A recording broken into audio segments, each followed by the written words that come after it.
លោកនៅភ្លេងក៏បានលេងបទកងសោយវគ្គចុងក្រោយជាកិច្ចបញ្ចប់មហាសែនគ្រប់សពចប់3លើកហើយនាទីជាបន្តទៅទៀតនេះលោកយាយមហាយកចានមួយដុល្លារចាប់បាយសម្លម្ហូបម្លូស្លាបារីនំចំណីភេសជ្ជៈទឹកក្រូចសារាអាកាចសាហាវឆ្វេងស្ដាំស្លឹកត្រចៀកជ្រូកនិងចំបោះជ្រូកមន់កាត់កន្ទុយកាត់ក្បាលកដាលទុកក្លែមសរុបដាក់តែមួយចានលាយចាប់ឆាយកំទន់លើកទៅណាឆ្ងាយហុចមកអាយក្បែរតាមមហាសិននិយាយតាមទំនៀមពីដូនតាខ្មែរតែកាលណាយើងសែនខ្មោចចដូនយតាគ្រប់សពចប់អស់ហើយ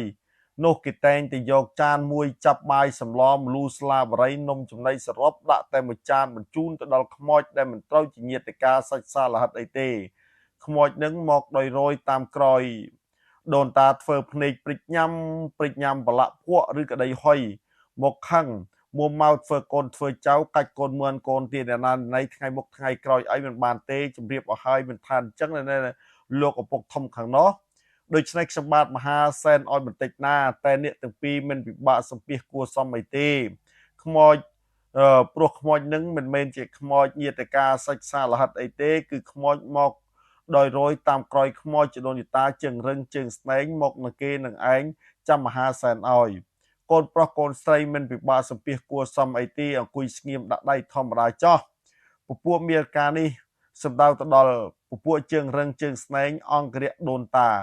ពួកតាហ៊ានតែក្លែវខេត្តបន្ទាយមានជ័យកន្លែងខ្លះហៅថានីកាកន្លែងខ្លះហៅថាមីរកាខ្ញុំថាតាមមហាចាស់ដែរឆែកមើលក្នុងវចនានុក្រមខ្មែរមិនឃើញមានទេអស់លោកចដូនយតាសែនសយអាហារចប់សពគ្រប់កាលណាហើយប៉ុន្តែនៅឡើយពពួកមីកាមកតាមដូនតាជើងរឹងជើងស្នែងកំពុងតែឈោមនៅមិត្តរបងរងចាំលោកមេបាយចាប់ផ្លែឈើទុំខ្ចីដាក់ចាប់ឆាយមួយចានខ្ញុំបាទអ្នកផ្លូវចង់មហាសូមសែនចំពោះពពួកមីកាដូចតទៅអកមកវើយមីកាមកតាមដូនតាជើងរឹងជើងស្នែងកំព្រាតោកចាលបាក់ឯងដែលដាច់សង្វេងអត់ញាតិកាទេខ្ញុំបាទអ្នកមហាបានរៀបហើយណាបាយសម្លនំចំណីម្លូស្លាបារីថែមទាំងវិជាទឹកក្រូចសារា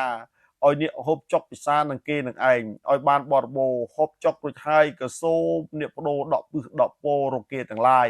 ចង្រៃឧបទ្រពឲ្យប៉ើងវិនិច្ឆ័យរលាយខ្ចាត់ចាយអន្តរាយជប់ទៅតាមសំណែនបាត់ទៅឬលោតខ្ទៀតហើផើចេញទៅតាមទ្វារតាមមុខមួយរស័តតាមខ្យល់នំយក